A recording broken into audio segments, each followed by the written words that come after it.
मैं आपके लिए लाया हूँ एक ऐसी ट्रेन की कहानी जो आधी रात को चले लेकिन कभी अपने मंजिल तक नहीं पहुंची। न कोई हादसा, न कोई सबूत, बस एक सिटी की आवाज और फिर सन्नाटा।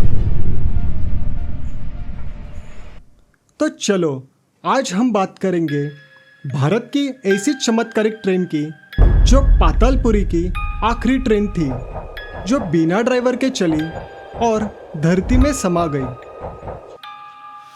साल था 1966। मध्य प्रदेश के एक छोटे से गांव का नाम था पातालपुरी। घने जंगलों और लाल मिट्टी वाले पहाड़ों के बीच एक छोटा सा रेलवे स्टेशन, जहां हर शाम जैसे कोई अदृश्य सन्नाटा उतर आता था। गांव इतना शांत था कि रात में दूर किसी जानवर की आवाज भी जंगलों में गूंज जाती। स्टेशन छोटा था, सिर्फ एक प्लेटफॉर्म, एक टूटा हुआ लोहे का वाटर टैंक, जहां स्टेशन मास्टर थे रघुनाथ पांडे, और उनका पुराना लकड़ी का कैबिन। रात को करीब 1 बजे के बाद वहां सिर्फ एक आवाज सुनाई देती थी, मालगाड़ी नंबर 3492 की सिटी। लोग कहते थे कि ये ट्रेन ट्रैक को नहीं, रात की खामोशी को चीरती है। 20 अप्रैल 1966 की रात ठंड इतनी थी कि लालटेन की शीशे पर धुंध जम रही थी। पेड़ों के पत्तों को छूता हुआ हवा का झोंका कुछ अनहोनी की ओर इशारा कर रहा था।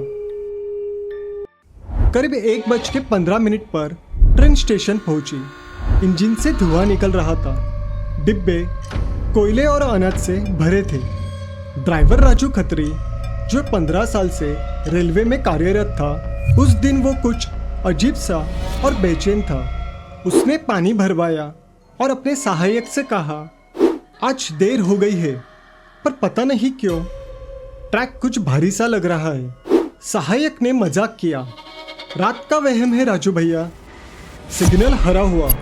राजू ने अंतिम बार हॉर्न बजाया और ट्रेन धीरे धीरे अंधेरे में समा गई। लेकिन उस रात सिटी की आवाज सामान्य नहीं थी। उसमें एक अजीब कंपन था, मानो कोई उसे रोकना चाह रहा हो। 40 मिनट बाद भैरवगढ़ स्टेशन से घबराया हुआ कॉल आया, ट्रेन अभी तक नहीं पहुंची, ट्रैक पर कोई गड़बड़ी है क्या? स्टेशन मास्टर पांडे ने टाइम टेबल देखा। गाड़ी को तो 7 मिनट पहले ही पहुंच जाना चाहिए था।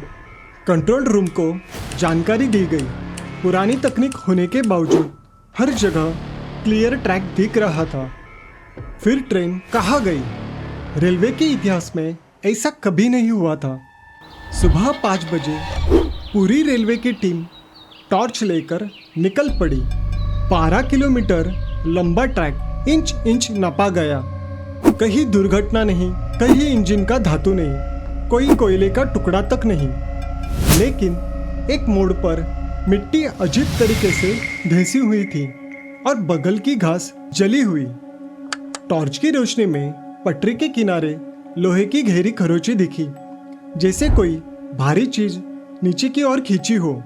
पर नीचे क्या था किसी को पता नहीं। एक बुजुर्ग बोला, रात के 2:30 बजे आसमान से आग की लकीरें उतरी थी। तो दूसरे ने कहा, ट्रेन की सीटी आई, पर फिर ऐसी शांति छाई जैसे हवा भी थम गई हो। कुछ लोगों ने बताया, धरती अचानक कांपी थी, जैसे नीचे कुछ भारी चीज गिरी हो। रेलवे अधिकारी चुप थे। उन्हें भी समझ नहीं आ रहा था ये प्राकृतिक घटना थी या कुछ और। वही ट्रैक वाला इलाका अचानक धंस गया। जब खुदाई शुरू हुई, नीचे एक पुरानी ईंट पत्थर की बनी सुरंग मिली। ये सुरंग अंग्रेजों के समय की थी, जिसे 1932 में भूस्खलन के बाद सील किया गया था। अंदर अंधेरा इतना था कि टॉर्च की रोशनी भी डर रही थी। लगभग 40 फीट नीचे कुछ जली हुई रेल की बोगियां, टूटी चेन और कोयले के अवशेष मिले। सबसे महत्वपूर्ण एक धुंधली धातु की प्लेट 492। इसी नंबर से शुरू होती थी ट्रेन नंबर 3492। अधिकारियों ने रिपोर्ट में लिखा, संभावना है कि ट्रेन सुरंग के ऊपर की जमीन धंसने से नीचे गिर गई, लेकिन सवाल ज़्यादा थे और जवाब कम। इंजन नहीं मिला, बॉडीज भी नहीं मिली, ट्रेन के टुकड़े तक नहीं मिले। ऐसे हादसों में तो कम से कम कुछ अवशेष तो मिलते हैं। ये घटना मिसिंग इन ट्रांजिट में दर्ज कर दी गई।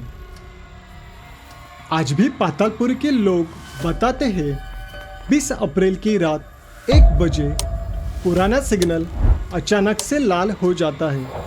कई यात्रियों ने बताया धुंध में एक काला इंजन कुछ सेकंड के लिए दिखता है।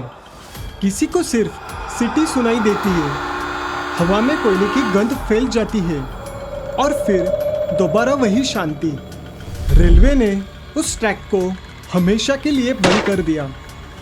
अब वह सिर्फ जंग खाई पटरियां और टूटे सिग्नल पड़े हैं। उस रात राजू की पत्नी घर की खिड़की पर बैठी उसे लौटता देखने का इंतजार कर रही थी। ट्रेन की सीटी सुनकर वो बोली, आ गए मेरे राजू। लेकिन वो उस रात के बाद कभी नहीं लौटा।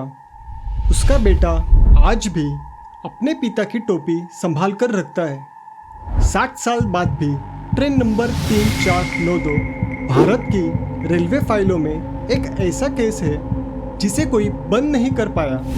कहते हैं कुछ यात्राएं मंजिल तक नहीं पहुंचती, वो इतिहास और गुपित बनकर हमेशा जीवित रहती है। और शायद पातालपुर की आखिरी ट्रेन अभी भी कहीं धरती के नीचे अपनी अगली मंजिल खोज रही है।